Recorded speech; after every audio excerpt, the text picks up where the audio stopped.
Okay. Thank you so much, Ceylan Ozbudak and Majid Rafizadeh, for joining us here today on Vonvo.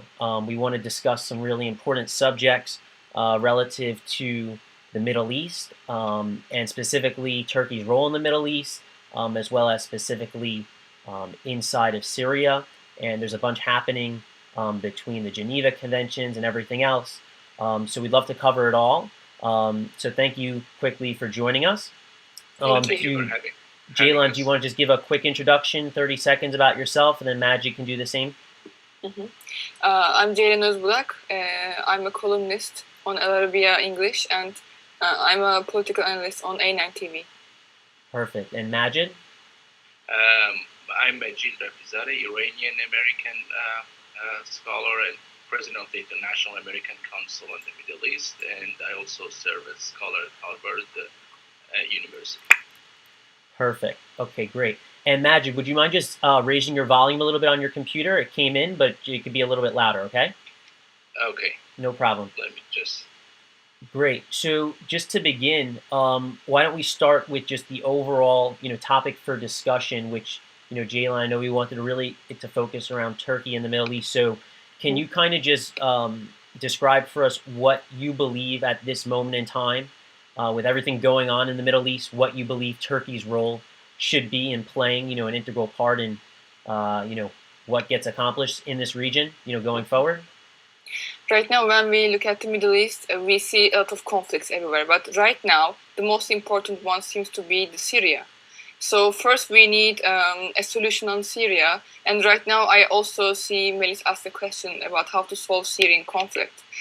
Turkey can lead, along with NATO, a force of powers, a benign force of powers to stop this bloodshed in Syria, because a peace force, for example, consisting of Muslim countries can be established to intervene in Syria, as Adnan Oktar explained months ago. A humanitarian intervention can end the crisis. The use of force for humanitarian means, I mean. If all Muslim countries only assign one troop for the intervention, for example, a mighty army of volunteers can be put together, not to fight and kill the sections, of course, but to take the country off the hands of Assad. And I think Turkey, as a NATO ally, can lead and can be helpful to even co-chair such an action. Because when we look at the Geneva talks, Turkish Foreign Minister Davutoğlu brought Iran on the table. Later it was cancelled, yes, but they also brought Syrian National Council on the table. Right now with the foreign policy in Turkey going on, we see Turkey still has such a power. Right. Majid, do you have any comments on that? Right.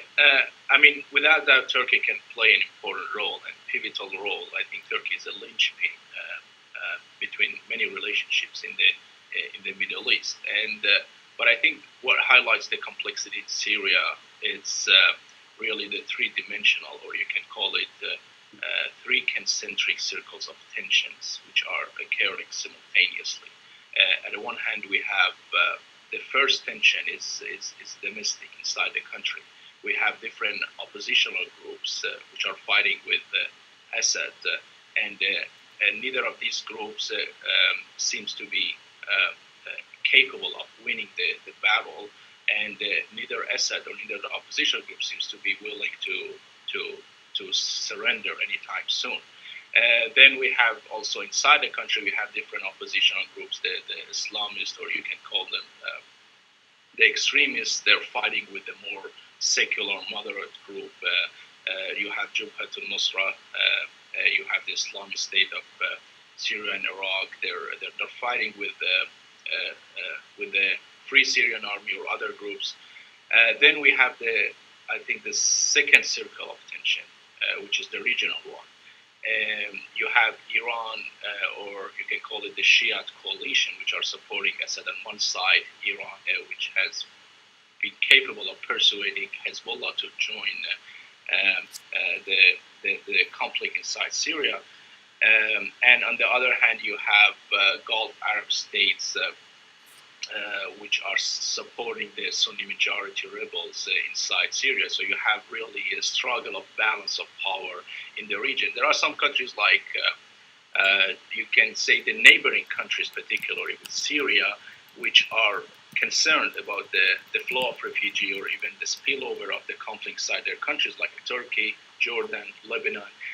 They have been trying really to be more cautious about taking side with one group or other, and they have been cautious about really informing foreign policies which are which be effective for their national interest. Then we have the third tension, which is the international one. We have, on the one hand, Russia, which is supporting the Assad's government and its apparatus, and they see that he's still a legitimate power actor. And we have, on the other hand, United States, when there is a stalemate between Russia and the United States for the last 3 years in the UN Security Council. We have seen that 3 times Russia has vetoed the resolutions. So I think if we want to resolve the crisis in Syria, we have to bring all these actors. I can say that Syria has become for our generation, is really one of the biggest, the largest, you can say, proxy battleground, regional and international proxy battleground. And that highlights the complexity of the resolving the crisis in Syria. So we have to bring all these actors, and Turkey plays a very important role here. We have to bring them on the table in order to find a resolution. Totally. So Ceylan, what are your thoughts on, Majid's breakdown of that right there? He's right, but we also have to remember that we saw an example to this in our recent history. In the Kosovo intervention, if you remember, in 1999, the ethnic slaughter of Milosevic was stopped by the largest number of participation since World War II. NATO forces allied and entered Kosovo. The high number of forces forced Milosevic to surrender without even fighting.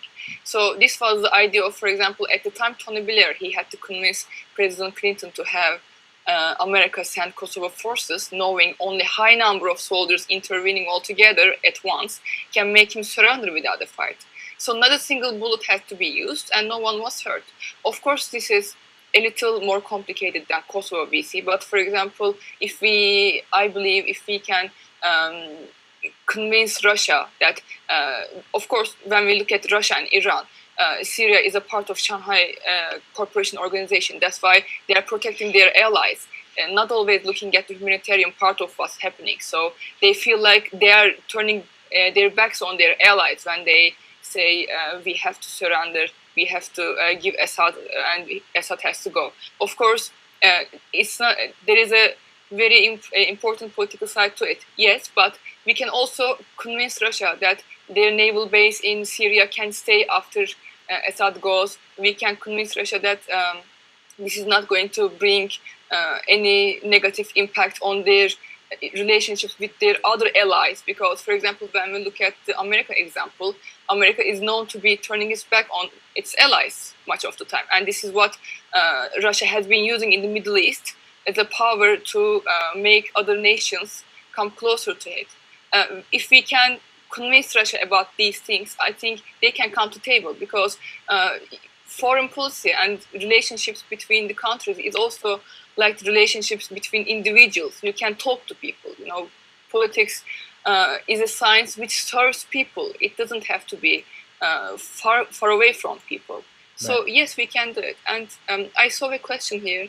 A person is asking how many refugees did Canada and America commit to taking. America committed to taking none, but they got, I think, 35 refugees so far only, out of 6+ million refugees inside and outside Syria. Canada committed to taking 1,500 refugees only if they are airlifted to Canada. So this is the number of refugees they took, or they committed to taking. But also, it's almost the same in European Union countries when we look at those countries, because among the 27 European Union countries, we see only 8 of them committed to taking refugees. For example, England committed to taking no refugees and no Syrian refugees. Only Germany committed to taking 10,000 refugees, but so far, all the European Union countries altogether took a little more than 8,000 refugees, preferably Christians, by the way. So this is this part of the western part of the situation in the refugee crisis too. Right. Right. Go ahead, Majid. Can I jump in? Yeah, Joel, go ahead. Joel is asking how many did you say US has accepted? 35 refugees. Go ahead, Majid. Yes. No, I totally agree on the point that Ceylan is making about we need a political resolution. We can convince Russia, but I think that's probably would be one of the most difficult steps. So I think what is now urgent is really creating some humanitarian corridors. I think they can. We need the humanitarian situation is really tragedy, and there are many besieged areas inside Syria that people don't have access to basic needs, even water. I think what is needed to be done, especially now in the Geneva II conference, to be able at least to open some of these areas and to provide some humanitarian assistance to the people. Simultaneously, we have to work on the political resolution. We have to talk again to all those actors which are involved, including the non-state actors like Hezbollah or state actors like Iran, Russia, and all Turkey, and all these different actors have to be involved. But I think the priority for me is now really opening some humanitarian corridor because it seems to be more achievable. It's more a concrete progress that we can make now in order to assist assist people, refugees, or people who are displaced inside the country.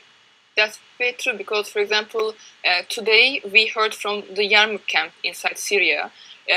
For those who doesn't know, there is a camp of Palestinian refugees inside Syria. It's the Yarmouk camp, and this camp has been under siege for many months now. And today, people who died of starvation reached to 63. But if the starvation continues, of course, more people will keep dying. And right now, there are more than 20,000 people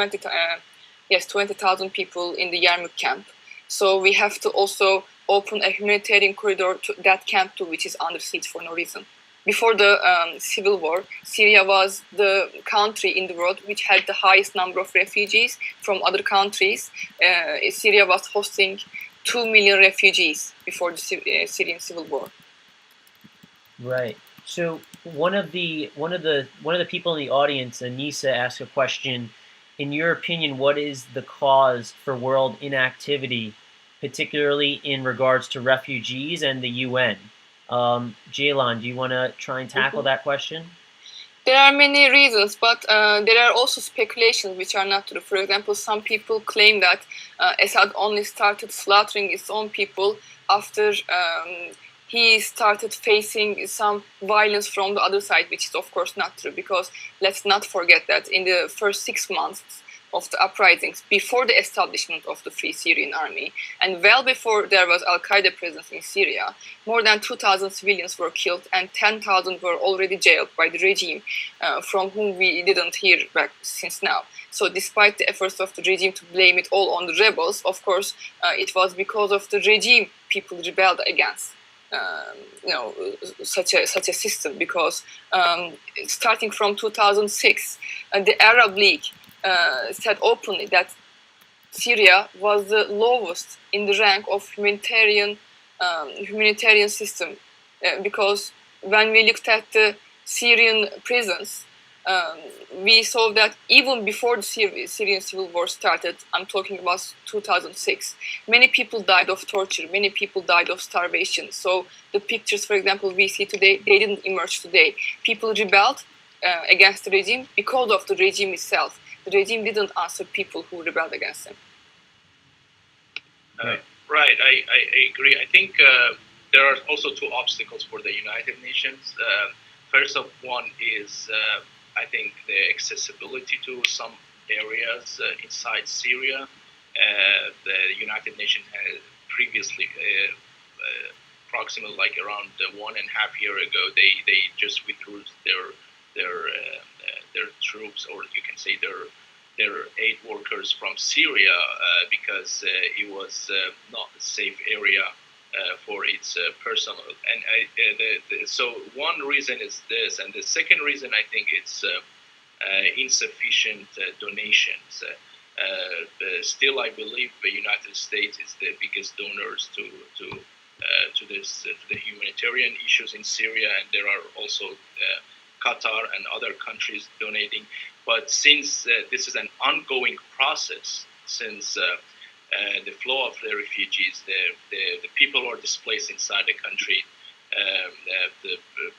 approximately consisted of 25% of the population, this is creating really financial problems, and there has not been enough financial assistance. And even United Nations has been surprised that it seems that there is really less sensitivity to the Syrian cause compared to the other conflicts which existed in the last century. And again, the last reason, I think, it's the stalemate in the United Nations between all these political powers, which are trying to preserve or retain their own national interest, their own security interest. So I think all these factors play into why they have not been able to provide the assistance that is needed, and they you can say they have failed so far. Mm-hmm. Right. And so, do you guys want? I mean, one thing that you wanted to talk about, Ceylan, was with regards to Turkey and the AK party, and you're saying how they are basically the ruling party right now, and because of that, like, they need to, really refine what they stand for and lead the charge in terms of dictating what happens going forward. So, can you talk about them and what do you think they need to be doing? Well, the AK party has been the ruling party for the last 3 elections in Turkey, not only now. The party has managed to win 3 successive general elections in 2002, 2007, and 2011. But consider Turkey a little different from America because, for example, in America you have a 2-party system mainly, even though there are, yes, I know, other parties. But in Turkey we have 77 parties and many of them are quite active. So we don't only have one opposition party, we have many opposition parties. When you look at Turkey as a whole, what AK party did was great in terms of economy because Turkey hasn't been able to use the shortcut of one commodity like the other neighbors. We don't have oil. The AK party gave Turkish economy an inflation-free growth because today, when you look at Turkey, our annual GDP stands at $800 billion, which was in the beginning, before the AK party, $230 billion. And the party has now become the 16th, and Turkey has now become the 16th largest economy in the world. The party also decreased the corporate taxes from 33% to 20%. And the public debt has been around 80% in 2002 when the party came to power, for example. It dropped 44% by the end of 2011. So these things, of course, matter to people, so they keep voting for the party. But the most important thing is Turkey is mainly a Muslim country and a religious country, a conservative country. And this is the right-wing party. So the truth is, left has never been very successful and has not been able to win votes in the elections since 1946.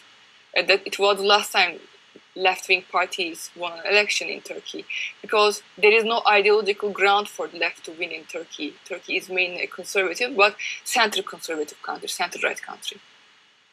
Right. Right. Go ahead, Majid. Yes, I agree. I think I can say Ceylan probably knows better in the domestic politics of Turkey. But when it comes to the foreign policy of Turkey, I think you can say for over a decade, Turkey has been able to cultivate ties remarkably with its Arab neighbors, with Iran. Over a decade, you could see Turkish diplomats and businessmen were all over across the region. They making trade ties, opening borders, promoting business, brokering, you can say political deals. So the Turkey's economic success has been a model. Also, it's a stable Muslim democracy which has been able to marry Islam with a secular democracy, where is hailed as a model for the region. But I think the question that has been raised in the last, you can say, in over the last year or since the Arab Spring started, I think is people have been starting to question Mr. Erdogan, the Turkish Prime Minister, Middle East policies, and they believe that Turkey's influence and presence in the Middle East has eroded.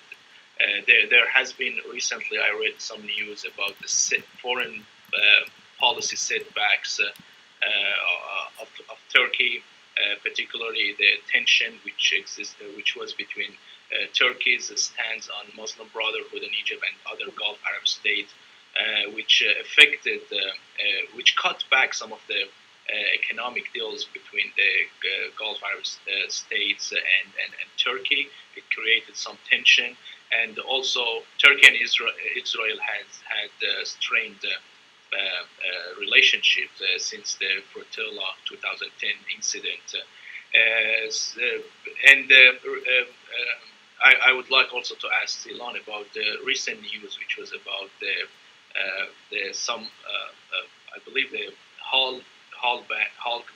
Bank scandal. That it was dealing.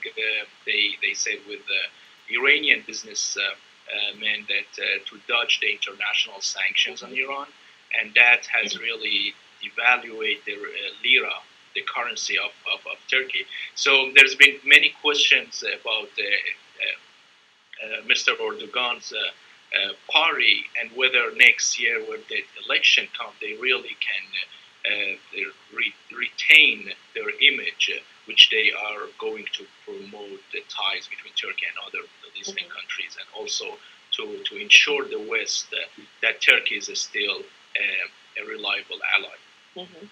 I want to first comment on the first part, and then I will come to your question, inshallah, Majid. Turkey seems to have a very fluid foreign policy, which is true. And some complain about this fluidity. Also, they have to remember just one thing. Turkey is not the Principality of Liechtenstein or Monaco. So Turkey is not situated in the safest zone of the Europe, and it's not protected by the Eurozone countries. Turkey is situated in the most volatile place of this earth, the Middle East. So it has been dealing with the outrageous predicaments of some of the most difficult regimes to deal with. So even in this environment, Turkey has been able to remain in good terms with Iran and Russia, with whom they share almost nothing in common in the foreign policy. Remember, you mentioned Gulf Arab states. Right now, Turkey is re-establishing ties and diplomatic ties between Iran and Gulf Arab states. So they came to accept Turkey's position on the Muslim Brotherhood and Egypt issue. About the Egypt issue, I think the first reaction Turkey gave was the right one, because when you see a coup, you call it a coup. You don't just say, okay, let me wait a second and let me think about it, what it is. Okay, maybe this is a coup, maybe this is not. So it was right to call it a coup. But after that, of course, Turkey should embrace both sides, because without it, you lose a country altogether. We can't risk it. So right now, what Turkey should do in Egypt, like you attracted attention to, is true. It should also have good ties with the, right now it's called the interim government, but the junta government, of course. When we come to the first question, before that, I also want to add the Israel issue. You said Turkey has open borders with many countries. That's right. Turkey has a visa-free travel and open borders with more than 140 countries right now in the world. And Turkey doesn't ask for passports for 2 countries. One of them is Iran. For example, an Iranian citizen right now only can travel to Turkey without a visa in the world. Only to Turkey. At the same time, an Israeli citizen can only travel to Turkey without a visa. For example, many people think that we have very strange relations with Israel. We are not seeing each other, we are not talking to each other anymore, but the tourism between Israel and Turkey increased since 2010. The military ties, military cooperation stands in place. Right now, we re-established the charters and the airways with Israel, and diplomatic ties also re-established with the visiting of one Israeli minister to Turkey last month. So when we come to the first question, which is the Halkbank issue, this is something which started last month. Last month, Turkish people woke up to the news on alleged corruption case, including early morning raids on the houses and detention of several high-profile businessmen, one of them which is Iranian, including the sons of 3 key cabinet ministers. The probe into a Turkish state bank, which is Halkbank, over Iranian deposits, and the detention of the allegedly gold smuggling Iranian husband of a Turkish diva, so which is a very complicated situation to start with. But this was also followed by the removal of some police chiefs from their posts, including Istanbul's police chief. But this simply means that Turkey has a well-functioning control mechanism which doesn't exclude people of power and people in their families. If a minister's son can be taken into custody in the middle of the night without asking for permission, it means that democracy is in place and functioning well in Turkey. And this also simply means that no one in Turkey is immune to laws, and neither are the AK party members or their sons or their relatives. So it also means that jurisdiction is not under the control of the government in Turkey. There is a recent control on the jurisdiction, but this is only going to bring European Union standards to jurisdiction in Turkey. In Turkey, the highest judicial court cannot be controlled by anyone. But this is not a normal thing. For example, the prime minister can be controlled. President can be controlled. All ministers can be controlled. But these judges cannot be controlled by anyone. They can be doing corruption too sometimes. We can't know it. So they will be controlled by another mechanism too. This is something which all European Union states have. And because of the path we want to have with the European Union, we employed their laws to our jurisdiction. That's why they are going to bring a new control over the part of the highest jurisdiction in Turkey. Right. Good point. And do you think, Ceylan, if I can ask about Fethullah Gulen, who's the powerful leader of the Islamic movement here in Pennsylvania, United States, and they say that he was a powerful supporter of Erdogan, but recently he actually criticized Erdogan's position and he shifted the position. Do you think that is going to really affect Erdogan's party in winning the elections? Yes. Gülen movement and AK party, that's true, they used to work together before, but right now there seems to be a rift between the parties. But if you ask me, the question is how powerful is Gülen movement? They have some media power, they have some power among academicians. But if for example, they wanted to establish a party, they wouldn't get more than 2% of the votes. So in terms of votes only, it's not going to affect the AK party. But not only for this reason, there is another reason, because right now we don't have another right-wing party which is likely to win the other votes, because people in Turkey are not going to vote for left. They are going to vote for right. But they are going to vote for center-right, because people in Turkey are living a life which is very close to European lifestyle. But we are also Muslims, and we are very conservative Muslims. For example, when you look at the numbers of mosques in Turkey, per capita, we have the highest number of mosques in Turkey. That's not because we just like building mosques, because people go pray in those mosques. But we also have a European sense of style in life, in living. So people are only going to vote for a center-right party. Right now, there is no alternative to AK party. If there is an alternative, they can get the rest of the votes. But also, let's not forget, because some people are saying sometimes, I hear that Erdogan is not going to be the prime minister next term. This is his third term. And when establishing AK party with Gül, they put a legislation in the party. This is not a legislation in the Turkish political system. This is the legislation of AK party. They said no one, including the prime minister, ministers, or the MPs, they're not going to be in power for more than 3 terms. So this is his third term. So he openly says he's not going to run for prime ministership in the elections. So it's going to be the party, but not him. Matt, do you have any thoughts or? No. It's since she's in Turkey, I think I just wanted to have some first-hand, commentary of people and how Gulen is really perceived inside Turkey. Right. Gülen movement is, of course, a benign movement because they are not, of course, radical movement. So they are also very easygoing and peaceful Muslim movement. But since they are right now situated in USA, their power and their reach inside Turkey is not the same as USA. So we also have to keep it in mind too. Right. So one thing that a bunch of people in the text chat, and there's a lot of questions that are being mentioned. So obviously it might be difficult to cover all of them just in one sitting. But one thing that a lot of people are talking about is there's been some mention about the Geneva Conventions, and that's obviously been happening just this past week.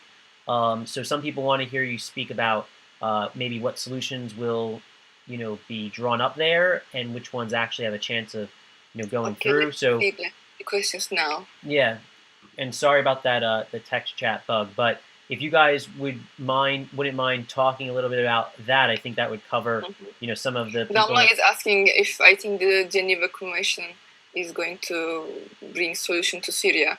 We answered that question before, but I also want to point out to one fact. What Middle East is now missing is a union of its own. For example, we have European Union, we have ALBA in America, we have other unions, we have Shanghai Cooperation Organization. Before that, we had other unions. But there is no Muslim union in the Middle East right now.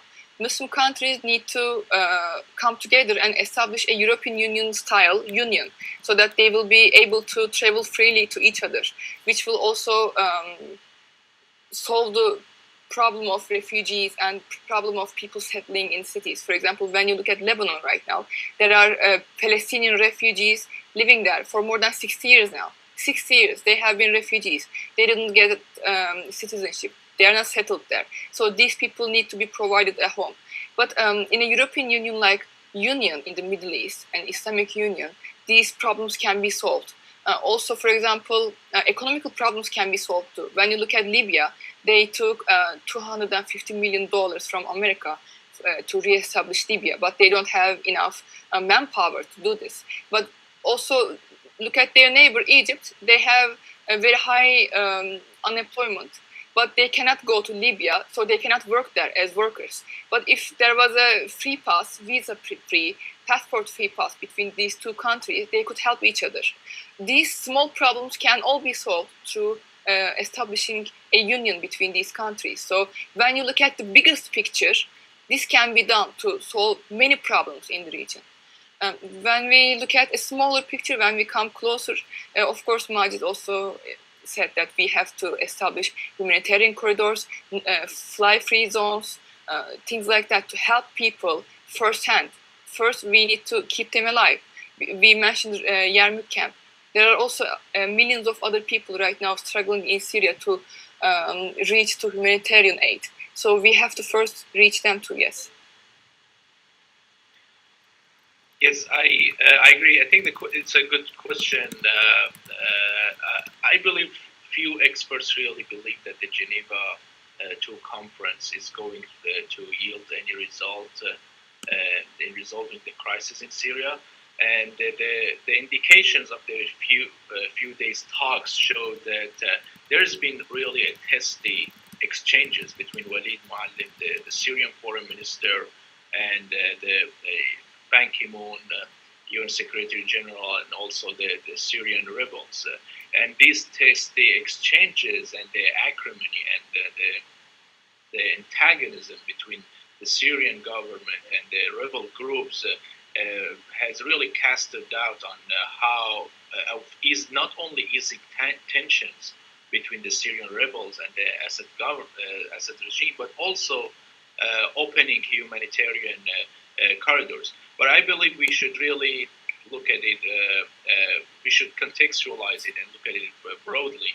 what we have here is that after 3 years of war, after millions of refugees, after hundreds of thousands of people being killed, for the first day we have, for the first week, we have these fractured opposition groups are sitting face to face with the Syrian regime. So this is the first time they sit. So it's really inevitable that you have all these tensions of the 3 years war between these people emerges in the talks. And what Syrians are hopeful is that in a long term, these talks can overcome the tensions between these parties and at least create some ceasefires in some areas inside Syria and provide some humanitarian aid to people in the besieged area, particularly children and women. The healthcare system the healthcare story is a tragedy also inside Syria, and so it's really it's not optimistic now the talks in negotiations in Geneva, but there's Syrian hope that something will come out of these talks. Someone, Leila, asked a great question here. She's saying why the union has not happened yet. What are the obstacles? When you look at Middle East, actually 100 years ago, many of these states didn't exist. You know, there was no Egypt, there was no Syria, there was no Iraq 100 years ago. There was Ottoman Empire, so they had their own union. So of course it wasn't this kind of union. It was an empire which was ruling all these parts of the Middle East. So it was only 100 years ago. When you look at Europe, however, you see these countries also. They were in a sectarian war for hundreds of years. They fought each other for hundreds of years. Only after hundreds of years of fighting and conflicts and all these hostilities, they could establish this union. In the Middle East, the time is ripe only for now. Only now the time is ripe. Before, the time wasn't ripe because there was Ba'ath regimes in various Arab countries. And these Ba'ath Party regimes didn't want to unite with those who didn't have socialist understanding of the worldview.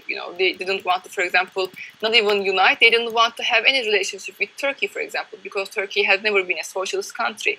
So only now they are coming to start to think they can also unite. They can also have free travels to each other. They can also live, in a peaceful environment with each other.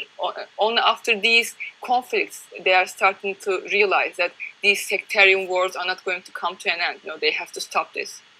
So the time was different, and 100 years ago, many of these states didn't even exist in the Middle East. Majid, do you have anything to follow up on? No, I probably have one point about the Turkey-Iran relationships. If you want me to. Yeah, go right ahead. Go right ahead. Sure.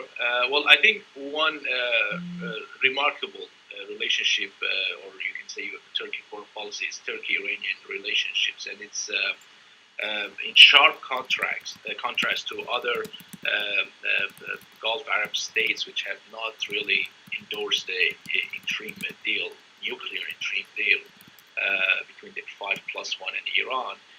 Turkey has been one of the few countries which has endorsed the Western, you can say, conception of the interim nuclear deal, and this is really presenting Turkey as a bridge between Iran and the West. Turkey has become a gateway for Iran to emerge from the isolation. And I think this is one of the important and the relationships which are coming out of the Middle East, while many believe that Turkey's relations been strained with other Arab countries or with Israel.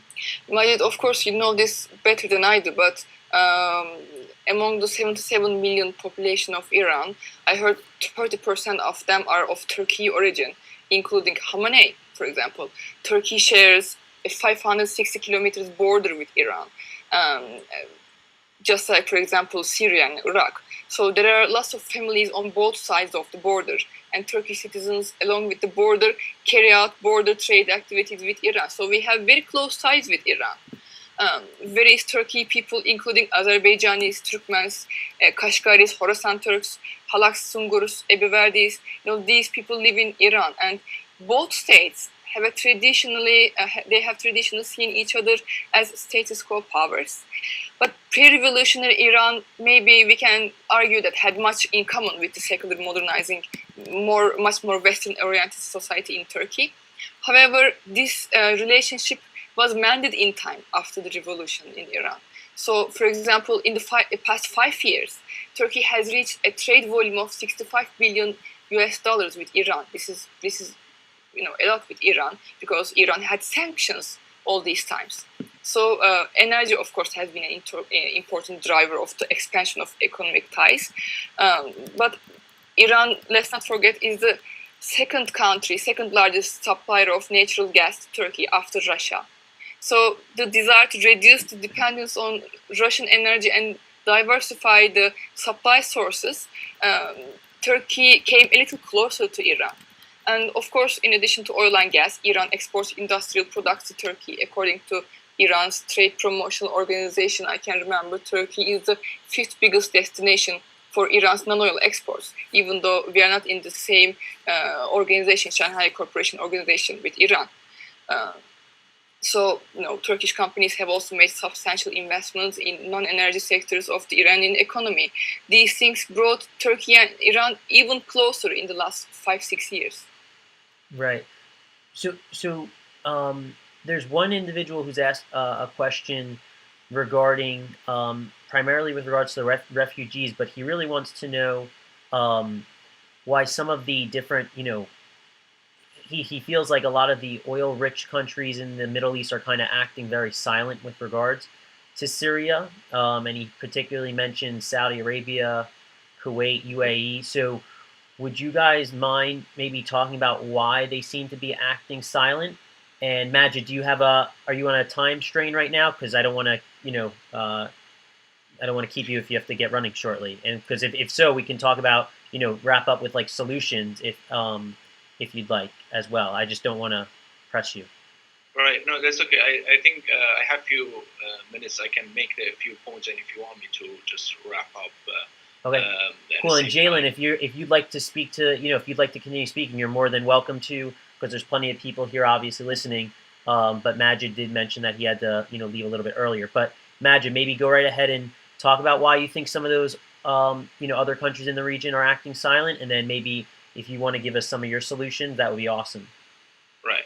Well, I think it's a good question. Many experts believe really it's the Middle Eastern countries. You can say they are drenched into mountains of hypocrisy. They have different public statements than really what is going on behind the scene. But when it comes to Syria, we have to understand, when there is a civil war in a country, the concept of political opportunism comes up, and different countries, particularly regional countries, try to direct the civil war inside the country, or try to direct the political process inside that civil war inflicted country to their own national interest. And they try to do that in a way that does not damage their economic ties with their rivals. So you might see a lot of things going behind the scene, why they don't really say that in public. But I think, again, going back to the point that I made first, I think the most important thing I believe now is really creating humanitarian corridors to some besieged areas in Syria, in Aleppo, in Damascus, in Hama, in different areas that women and children need really basic needs. And I hope that, like many other Syrians, that hope that this Geneva II conference in the long term will at least open some humanitarian corridors, if it's not going to ease the tensions between the Syrian government and the different oppositional groups. And also it might create some ceasefires I hope in some areas. Ceylan, do you want to comment on that before Majid has to go? Well, it's right now one of the biggest problems in the world. Like I mentioned in the beginning, it's not only the Gulf countries, European Union countries, 27 of them, America, North America, many of these countries, they are not even committing to accept refugees from Syria, which the number, from where the number already exceeded 6 million. So it's not only the position of Gulf countries. And when we look at the Gulf countries, like also Majid mentioned, yes, there is, of course, the hypocrisy is a very important factor in this, because if these people, it's the same for all Muslims. If we are Muslims, we have to protect other Muslims. This is what Allah is expecting from us in Quran. So I'm talking as a Muslim right now. Of course, they should do, but the problem is bigger than this. They have to. Many of these countries, when we look at these countries, for example, in Egypt, more than 50% of the women are illiterate. These women bring up children, and these children, learn religion from their mothers, and their mothers don't even know how to read. She didn't even read Quran. She doesn't know her own religion, but she says she's a Muslim. She learns religion from a person who is telling her, a scholar. And if that scholar is a bigoted person, you cannot prove it. If you're illiterate, you cannot read your own Quran. So education is the key factor to bring these countries to a much more civilized pattern, of course. Great. So Ceylan, do you want to stick around and answer some more of the questions that are here inside the chat? Or I know, because Majid, if you have to get running, it was a pleasure having you on Vonvo for the first time. I know we've been in touch for a while. So, right. Well, I want to really thank you very much, Ceylan and Max, especially for this remarkable platform that you have. And I saw a lot of conversation going in the chat rooms. I wanted to follow them up, but it was difficult at the same time to speak and follow them up. But I want to thank everyone in the chat rooms, and they had really great points and great questions. And thank you guys for joining. And looking forward, hopefully, for the next discussion. Yeah, totally. We love to have you back, and we'll definitely follow up afterwards. Ceylan, do you have to get running as well, or do you want to try and take some more of these questions? I have to get running too, but I want to first answer one question before I go. Blake asks, can more Orthodox Muslims really perceive Turkey as a model? Wouldn't Turkish secularism turn on a lot of devout Muslims away? First of all, I have to say, Turkish Muslims are also devout Muslims. According to a Pew poll which was held just last year in 2013, 83% of the Turkish people self-proclaimed to be religious. They asked them, are you a religious person or not? They said, I'm a religious person, 83% of them. And among these 83%, 39% of them self-proclaimed to be very religious. So, of course, there is a very serious difference between being a party, when we look at AK party regime, which attaches importance to religion and to pious people, and which accepts the social functions of religious values, versus being a party which aims to changing the society.